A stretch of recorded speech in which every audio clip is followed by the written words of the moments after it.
there is a question here on the screen. Angela Company's capital structure consists entirely of long-term debt and common equity.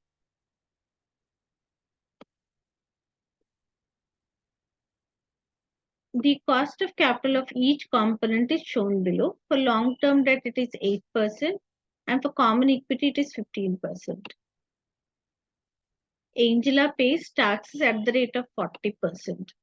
If Angela's weighted average cost of capital is 10.41%, what portion of the company's capital structure is in the form of long-term debt?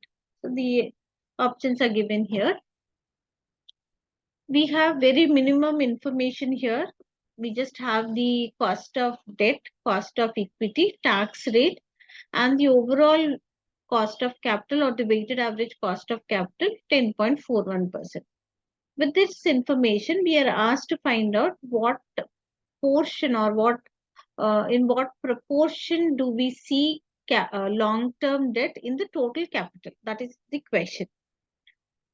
So, but what is weighted average cost of capital? If we write the equation with two types of capital in the total capital, WCC would be the weighted average cost of capital would be the cost of the debt capital and the cost of equity capital, which is given as 10.41%.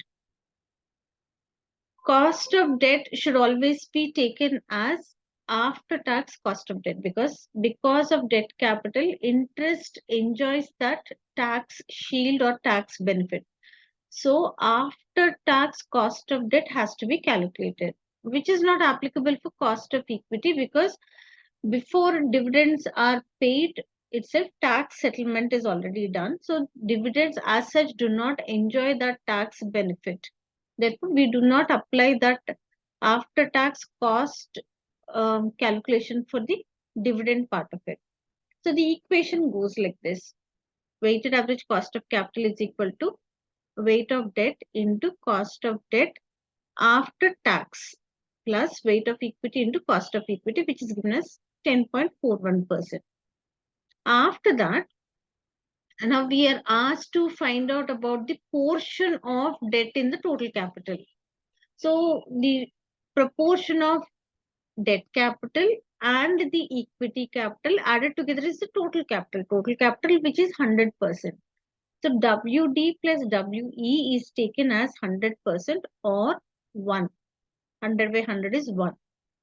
So now what we do when here, now we do know what is cost of debt, which is 8%.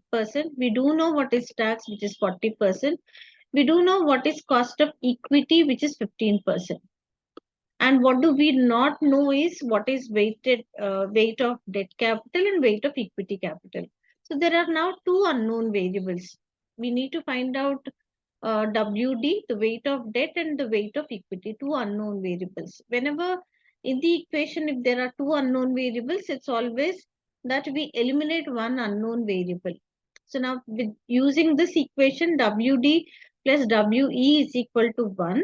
We write WE is equal to 1 minus WD. Take this to the other side. Now substitute wherever WE is there with this equation 1 minus WD. So substituting this WD into KD into 1 minus T plus 1. In place of WE, we are writing this 1 minus WD. Done. Into cost of equity, which is equal to 10.41%. Now, after we have this, we just have to substitute the data. That's it. Now, substituting the data in the equation goes like this.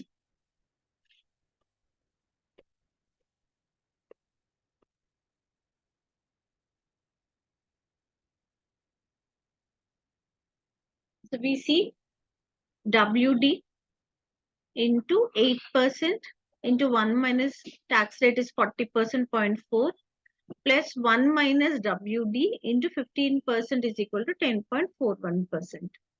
Now, we just have to simplify this particular equation. Now, by solving this one, 4.8 into this would be 0.6. So 0.6 into 8 is 4.8.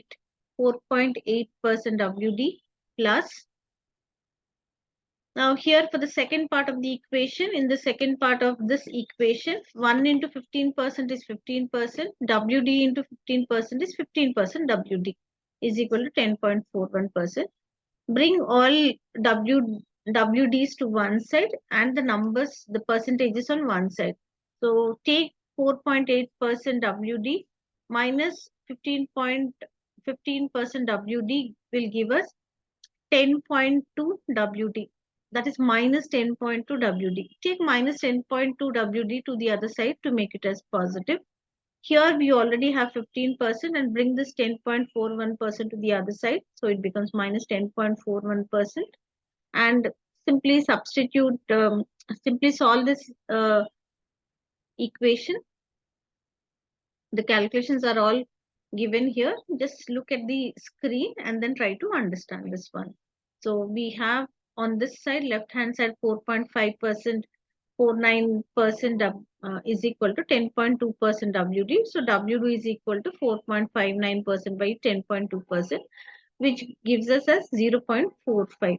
WD, if it is 0.45, WE would be 1 minus 0.45, which is equal to 0.55 or 55%.